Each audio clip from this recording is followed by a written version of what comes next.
جو لوگ محرم کے بغیر عمرہ کے لیے جاتے ہیں یا حج کے لیے جاتے ہیں تو وہ گنہگار ہوں گی، بالکل گنہگار ہوں گے، کسی کو ساتھی بنا دیا جاتا ہے اور ہر قدم پر گنہگار ہوں گے۔ عورت کے لیے شرعی سفر محرم کے ساتھ کرنا یہ لازمی اور ضروری ہے، اور محرم اس کو کہتے ہیں جس کے ساتھ ہمیشہ کے لیے نکاح حرام ہوتا ہے، اس لیے ان کے ساتھ ہی سفر کیا جائے۔ اوروں کو بھائی بنا لینے سے یا بھائی کہہ دینے سے کوئی بھائی نہیں ہو جاتا، اس لیے عمرہ کا سفر ہو یا حج کا سفر ہو یا شرعی سفر ہو، عورتیں ان تمام اسفار کو اپنے محرم کے ساتھ ہی کیا کریں۔ حضور، یہ شادی کا موسم چل رہا ہے اور بہت ساری شادیاں ہو رہی ہیں الحمدللہ، تو حضور موجودہ زمانے میں مہر کی مقدار کیا ہے؟ مہر کتنا ادا کرنا چاہیے؟ اور کچھ لوگ ایسے ہیں کہ مہر جو ہے دیتے نہیں عورت کو اور ایسے ٹالتے رہتے ہیں، تو ان کے بارے میں کچھ وعید ہے قرآن و حدیث کی روشنی میں، اس کا جواب طلب کیا گیا ہے۔ چاندی کے آج کے بھاؤ کے حساب سے، چونکہ چاندی کا بھاؤ جیسے گھٹے گا بڑھے گا تو مہر کی مقدار بھی کم زیادہ ہوگی۔ فی زمانہ کم از کم مہر 2500 روپے کم سے کم رکھنا چاہیے، 2500 سے 3000 یہ کم سے کم رکھنا چاہیے، اور زیادہ سے زیادہ مقدار اللہ کے حبیب صلی اللہ علیہ وسلم نے عورتوں کی مرضی پر چھوڑ دیا ہے۔ لیکن مہر مقرر کرتے وقت عورتوں کو بھی یہ خیال کرنا چاہیے کہ وہ شوہر کی حیثیت کو دیکھیں، کیونکہ اللہ کے حبیب مصطفیٰ کریم رؤوف الرحیم صلی اللہ علیہ وآلہ وسلم نے ارشاد فرمایا، سب سے بابرکت نکاح وہ ہے کہ جس میں مہر کم سے کم مقرر کیا گیا ہو۔ اب کم سے کم کی مقدار یہی ہے کہ چاندی کے بھاؤ کے حساب سے یہ گھٹتا بڑھتا رہتا ہے، تو آج کے دور میں کم سے کم 2500 سے 3000 روپیہ کم سے کم ہے، یہ زیادہ سے زیادہ آپ کی مرضی پر ہے۔ اب لوگ جو ہے وہ نکاح کرتے ہیں، لاکھوں روپیہ مہر باندھتے ہیں لیکن ادا نہیں کرتے، تو فرمایا گیا کیمیائے سعادت میں امام غزالی رحمۃ اللہ علیہ نے لکھا ہے کہ جو نکاح کرے اور مہر ادا نہ کرے اور ادا کرنے کی نیت بھی نہیں ہے، تو ایسی صورت میں ایسا شخص کل قیامت کے دن زانی کی حیثیت سے اٹھایا جائے گا۔ اس لیے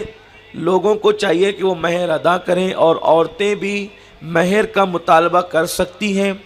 اور مہر کی رقم ملے تو عورتیں اس کو اپنے کام میں بھی لا سکتی ہیں اور اللہ کی راہ میں بھی خرچ کر سکتی ہیں۔ حضور، ایک سوال آپ کی بارگاہ میں نکاح سے متعلق یہ ہے کہ یہاں عام طور پر کرناٹک میں نکاح سے ایک دن پہلے رات کو لڑکی کو جو ہے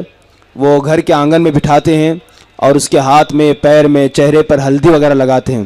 یہ شرعاً حضور کیسا ہے؟ جائز ہے یا ناجائز؟ دیکھیے، دلہن کو ہلدی لگانا یہ جائز ہے، اس کی وجہ یہ ہے کہ جسمانی طور پر بھی اس کے بڑے فائدے ہیں اور نفسیاتی طور پر بھی اس کے بڑے فائدے ہیں۔ ہلدی سے جسم کی بدبو دور ہوتی ہے اور اس سے رنگ بھی نکھرتا ہے، اور دلہن کو اس کی ضرورت ہوتی ہے، تو ایسی صورت میں ہلدی لگائی جا سکتی ہے۔ لیکن ہلدی لگانے کا جو طریقہ آپ کے یہاں یا ملک ہندوستان میں رائج ہے وہ طریقہ غلط ہے، کہ ایک لڑکی کو کئی عورتیں مل کر کے اس کے بدن پر ہلدی ملتی ہے۔ اگر دوسری عورت چہرے پر اور اعضائے وضو پر، یعنی کونیوں تک، ہاتھ پر اور پیر پر اگر ملے تو اتنا ٹھیک ہے، لیکن ہمارے علاقے میں، ہمیں پتہ ہے، آپ کے علاقے کا نہیں معلوم، عورتیں جو ہے وہ اس دلہن کے پورے جسم پہ ہلدی ملتی اپنے ہاتھ سے۔ تو ایک عورت جیسے، ایک مرد جیسے دوسرے مرد سے اپنا ستر چھپانا مرد کے لیے یہ فرض ہے، ناف سے لے کر گھٹنے تک کا حصہ، ایسے ہی عورت کو اپنا پورا بدن دوسروں سے، مرد اور عورتوں سے چھپانا فرض ہے۔ چہرہ اور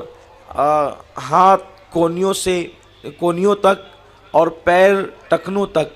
یہ دوسری عورتوں سے چھپانا، یعنی کونی کے اوپر کا حصہ، چہرے کے علاوہ کا حصہ، ہتھیلیوں کے علاوہ، اور یہ جو پیر کے ٹکنے ہیں، اس کے علاوہ کا حصہ یہ عورتوں سے بھی چھپانا فرض ہے، کیونکہ عورت کا پورا جسم عورت ہے۔ تو اس لیے عورتوں کو چاہیے کہ وہ عورت کے جسم پر ہلدی اپنے ہاتھ سے نہ ملے۔ جس کی شادی ہے وہ اپنے ہاتھ سے ہی اگر اپنے جسم پہ ہلدی ملتی ہے تو جائز ہے، اور اگر عورتیں اس کے جسم پر اپنے ہاتھ سے ملتی ہے تو ناجائز ہے۔ لیکن فی نفس ہی ہلدی اگر لگائی جائے اپنے ہاتھ سے اپنے جسم پر تو اس میں کوئی قباحت نہیں ہے، بلکہ لگانا چاہیے، اس لیے کہ وہ لڑکی جہاں جا رہی ہے شوہر سے اس کی پہلی ملاقات ہوگی، اس لیے وہ جتنی نفاست کے ساتھ جائے گی، نظافت کے ساتھ جائے گی، اس کی آئندہ کی زندگی اتنی بہتر ہوگی۔ حضور ایک بات یہاں پر لوگوں میں یہ مشہور ہے کہ اگر کسی کا انتقال ہو جاتا ہے تو کہتے ہیں کہ جب تک کہ چہلم نہیں ہو جاتا ہے، 40 دن مکمل نہیں ہو جاتے ہیں، نکاح نہیں کرنا چاہیے، گھر میں فاتحہ نہیں دلانا چاہیے، 11ویں نہیں کرنا چاہیے، غریب نواز کی چھٹی شریف نہیں کرنا چاہیے۔ تو کیا حضور جب تک کہ چہلم نہیں ہو جاتا ہے کیا کر سکتے، کیا نکاح نہیں کر سکتے؟ جو لوگ اس طرح کی بات کرتے ہیں کہ میت کے بعد 40 دن تک کچھ نہیں کر سکتے، ہم ان سے پوچھتے ہیں کیا وہ نماز نہیں پڑھ سکتے گھر میں؟ ظاہر سی بات ہے، میت ہونے کے بعد کیا نماز نہیں پڑھ سکتے؟ بالکل پڑھ سکتے۔ تو جب میت ہونے کے بعد فرض نماز پڑھی جا سکتی ہے گھر میں تو نفل 11ویں اور فاتحہ کیوں نہیں دی جا سکتی؟ تو اس کی تو بالکل اجازت ہے۔ رہی بات نکاح کی تو لوگ سوگ کرتے ہیں۔ اللہ کے حبیب مصطفیٰ کریم رؤوف الرحیم صلی اللہ علیہ وآلہ وسلم نے ارشاد فرمایا کسی بھی میت پر 3 دن سے زیادہ سوگ کرنا جائز نہیں، یعنی غم منانا جائز نہیں ہے، سوائے عورت کو کہ عورت اپنے شوہر کی میت پر 4 مہینہ 10 دن تک سوگ کر سکتی ہے، اور باقی دوسرے لوگ کسی بھی میت پر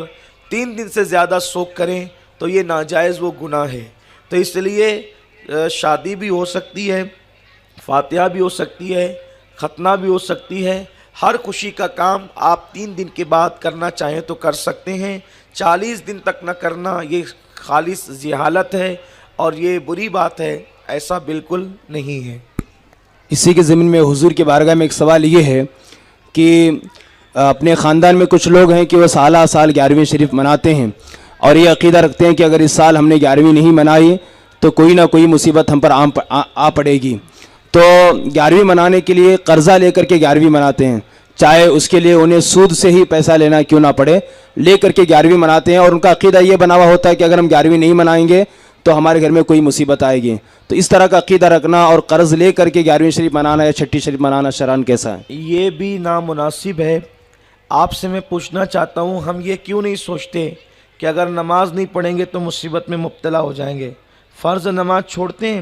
اور نفل 11ویں شریف کے لیے یہ سوچتے ہیں کہ نہیں کریں گے تو مصیبت میں مبتلا ہو جائیں گے۔ یہ ایک نفل کام ہے، اگر اللہ نے دیا ہے تو آپ کریں، اور اگر نہیں آپ کے پاس ہے تو قرض لے کر کے نہیں کرنا چاہیے، کیونکہ یہ نفل ہے، نفل کے لیے قرض دار ہونا مناسب نہیں ہے۔ اور پھر معاذ اللہ اس پر طرفہ یہ کہ لوگ سود سے قرض لیتے ہیں۔ اللہ کے حبیب صلی اللہ علیہ وآلہ وسلم نے ارشاد فرمایا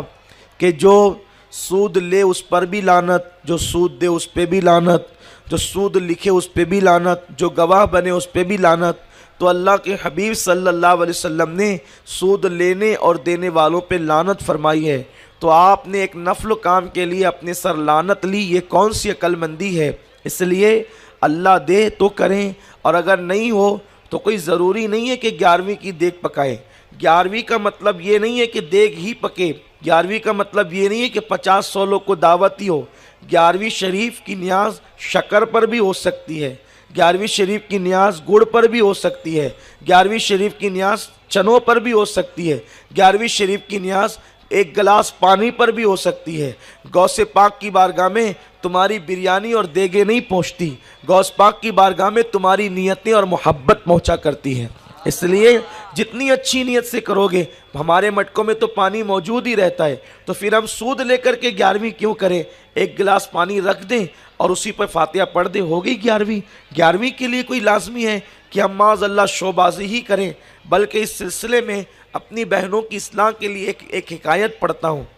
حضرت شاہ ولی اللہ محدث دہلوی رحمۃ اللہ تعالی علیہ فرماتے ہیں کہ میرے والد بزرگوار حضرت شاہ عبدالرحیم دہلوی رحمۃ اللہ علیہ ہر سال آقائے کریم صلی اللہ علیہ وسلم کی نیاز 12ویں شریف میں کراتے تھے، ربیع الاول کی 12 تاریخ کو، اور پابندی سے کراتے تھے۔ ایک دن 12ویں شریف آ گئی اور آپ کے پاس نیاز کرنے کے لیے پیسے نہیں تھے، تو آپ بڑے پریشان ہوئے، اور شاہ عبدالرحیم محدث دہلوی رحمۃ اللہ علیہ نے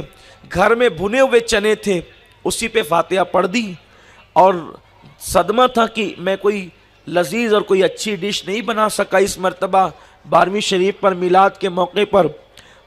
آپ کی آنکھ لگی صدمے میں، تو آپ نے کیا دیکھا کہ اللہ کے حبیب صلی اللہ علیہ وسلم موجود ہیں اور وہی بھنے ہوئے چنے سرکار کے سامنے رکھے ہوئے ہیں۔ سرکار اپنے صحابہ سے کہتے ہیں، لو عبدالرحیم نے بہت محبت کے ساتھ بھیجا ہے۔ تو پتہ چلا کہ وہاں ڈش نہیں دیکھی جاتی، لذیذ پکوان نہیں دیکھے جاتے، وہاں تو دل کی عقیدت دیکھی جاتی ہے۔ دل کی عقیدت جتنی مضبوط ہوگی اتنا ہی وہاں مقبولیت ہوگی۔ اس سے پتہ چلا کہ جو لوگ نیاز اور فاتحہ سے منع کرتے ہیں کہ مت کرو مت کرو مت کرو، وہ جاہل لوگ ہیں، اور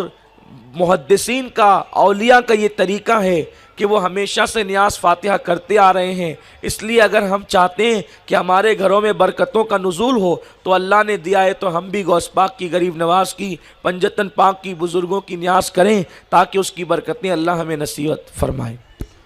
حضور کی بارگاہ میں ایک سوال یہ ہے کہ ابھی چند دنوں پہلے ہبلی میں کچھ لوگ آئے تھے حجامہ کرانے کے سلسلے میں، تو کافی لوگوں کو حجامے کے متعلق معلوم نہیں ہے، تو یہ حجامہ کیا ہے اور اس کے فائدے کیا ہیں، اور حجامہ کرانا حضور کیسا ہے، اور حجامے کے بارے میں ہمارے سامعات کو مختصر انداز میں ایسی مطلب باتیں پیش کر دیں کہ وہ آسان انداز میں اس کو سمجھ جائیں کہ کافی پریشان تھی اس چیز کو لے کر کے۔ حجامہ کرانا یہ سنت ہے۔ اللہ کے حبیب مصطفیٰ کریم رؤوف الرحیم صلی اللہ علیہ وسلم جو ہے وہ حجامہ کرواتے تھے، اور حجامے کی برکت سے بہت ساری بیماریاں دور ہوتی ہیں۔ اس کی وجہ یہ ہے کہ انسان کا فاسد خون اگر کچھ مقدار میں نکال لیا جائے تو اس کی برکت سے انسان بہت ساری بیماریوں سے محفوظ ہو جاتا ہے، اور اللہ کے حبیب صلی اللہ علیہ وسلم حجامہ کرواتے تھے۔ تو اگر کوئی حجامہ سنت کی نیت سے کروائے تو اس کو 100 شہیدوں کا ثواب بھی ملے گا انشاءاللہ، کیونکہ آقائے کریم صلی اللہ علیہ وسلم نے فرمایا، من تمسک بسنتی عند فساد امتی فلہ اجر 100 شہید، کہ جس نے میری ایک سنت کو زندہ کیا اللہ اسے 100 شہیدوں کا ثواب عطا فرماتا ہے، اور بہت ساری بیماریوں سے اللہ ہمیں نجات بھی عطا فرمائے گا۔ تو حجامہ کرانا سنت ہے، اس کو